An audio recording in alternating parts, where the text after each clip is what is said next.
60%,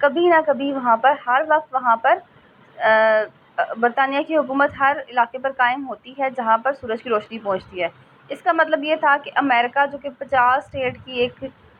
ریاست ہے، ایک اسٹیٹ ہے، اس کے اوپر کسی زمانے میں برطانیہ کا قبضہ تھا، اور جب 17 سینچری تک، تقریباً 1789 تک، تو جب تک اس پہ قبضہ تھا اور دوسری طرف آسٹریلیا پہ، اور اگر آپ دنیا کے نقشے پہ دیکھیں تو یہ دونوں دنیا کے دو مختلف کونے ہیں، اور جب آسٹریلیا کے اوپر وہاں پر جب سورج کی روشنی پہنچتی ہے، جب دن کا آغاز ہوتا ہے تو امریکہ میں رات ہوتی ہے،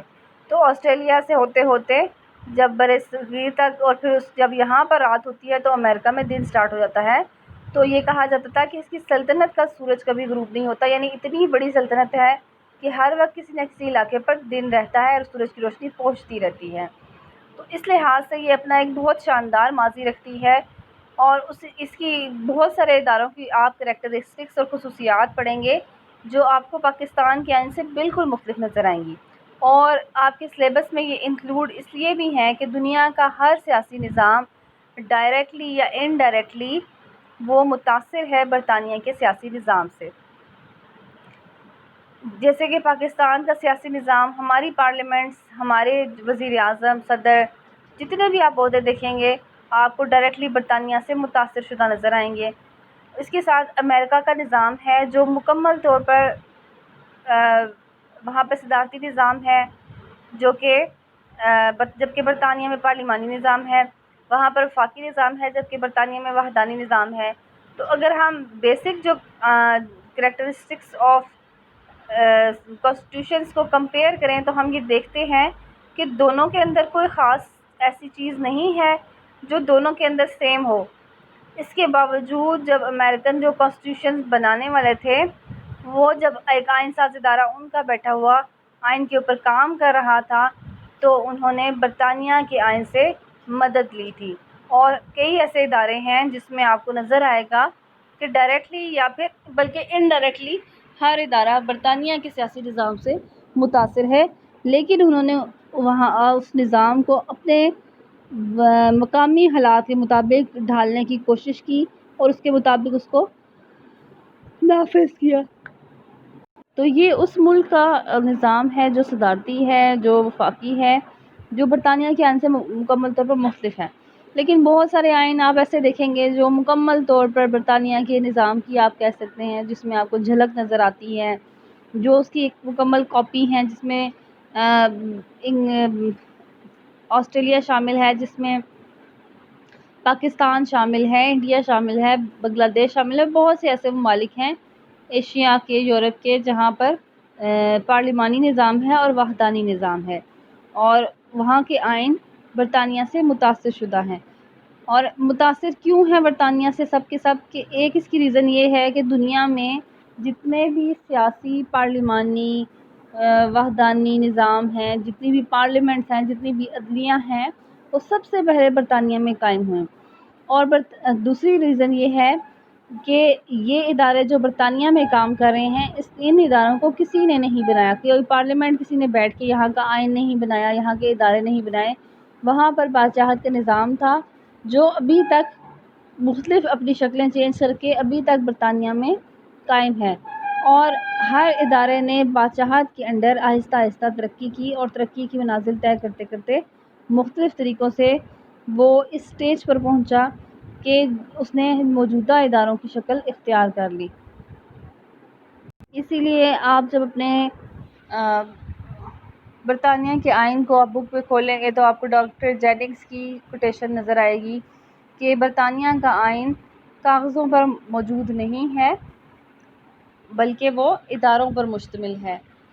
اور یہ ایک حقیقت ہے کہ برطانیہ میں آپ کو کہیں پر بھی لکھی ہوئی فارم میں وہاں کا آئین نظر نہیں آتا۔ دنیا کا ایک واحد آئین ہے برطانیہ کا آئین جو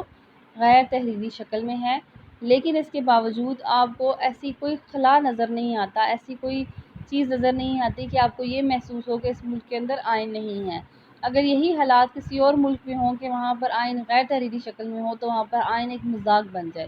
لیکن برطانیہ کے عوام کا ایک اپنا سیاسی مزاج ہے، ایک سیاسی شعور ہے، جس کی بنیاد پر انہوں نے اپنے غیر تحریری آئین کو بھی بڑی کامیابی کے ساتھ اپنے ملک کے اندر رائج کیا ہوا ہے۔ تو برطانیہ کے آئین کی اس کی نیچر سب سے پہلی یہ ہے کہ یہ ان ریٹن ہے،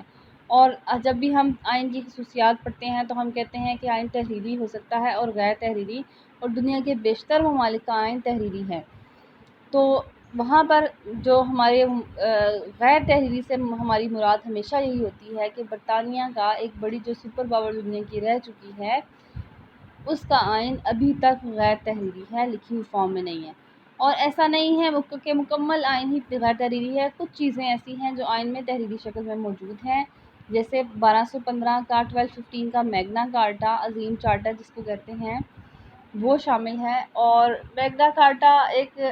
آئینی دستاویز ہے، آگے آپ اس کی ڈیٹیل پڑھیں گے، جو بادشاہ اور عوام کے درمیان تھی۔ اس کے علاوہ میگنا کارٹا کے علاوہ مسودہ حقوق اور ارزداشت حقوق 1688 1689، اس طرح وراثت کے قوانین 1701 جو بادشاہوں کی وراثت سے ریلیٹڈ تھے، اور اسی طرح پارلیمنٹ نے 2 قوانین منظور کیے تھے دارالامراء کے اختیارات میں کمی کی گئی 1911 1949۔ یہ وہ چیزیں ہیں جو 1949 اور 1911 کی جو ایکٹس تھے، ان کو ملا کر وہ چیزیں ہیں جو آئین کے اندر تحریری شکل میں موجود ہیں۔ اس کے علاوہ کوئی بھی چیز آئین کے اندر تحریری شکل میں موجود نہیں ہے۔ جس طرح ہم اب پاکستان کا آئین پڑھا تو ہم نے آئین کی خصوصیات میں پڑھا تھا کہ پارلیمانی نظام ہوگا ملک کے اندر، وفاقی نظام ہوگا، آئینی ادارے اور عہدے بنائے جائیں گے، عدلیہ آزاد ہوگی۔ اس طرح کی کوئی بھی شک اس آئین کے اندر موجود نہیں ہے، بلکہ ہمیں برطانیہ کا آئین جو اس کی ہے ادارے ہیں ان کی شکل میں نظر آتا ہے۔ اس کے بعد اس آئین کی دوسری خصوصیت یہ ہے کہ یہ یونٹری فارم آف گورنمنٹ ہے۔ یہاں پر یونٹری یعنی وحدانی طرز حکومت ہے۔ ملک کے اندر آئین کے تحت تمام تر اختیارات کا مالک مرکزی حکومت کو قرار دیا گیا ہے، اور وحدانی طرز حکومت میں مرکزی حکومت کے پاس تمام اختیارات ہوتے ہیں، صوبائی حکومتیں نہیں ہوتی۔ لیکن مرکزی حکومت اپنی سہولت کے لیے علاقائی حکومتیں، صوبائی حکومتیں نہیں، علاقائی حکومتیں یعنی ہر علاقے کے اندر حکومتیں قائم کرتی ہیں، چھوٹی چھوٹی حکومتیں جنہیں مقامی حکومتیں لوکل سیلف گورنمنٹ کہا جاتا ہے،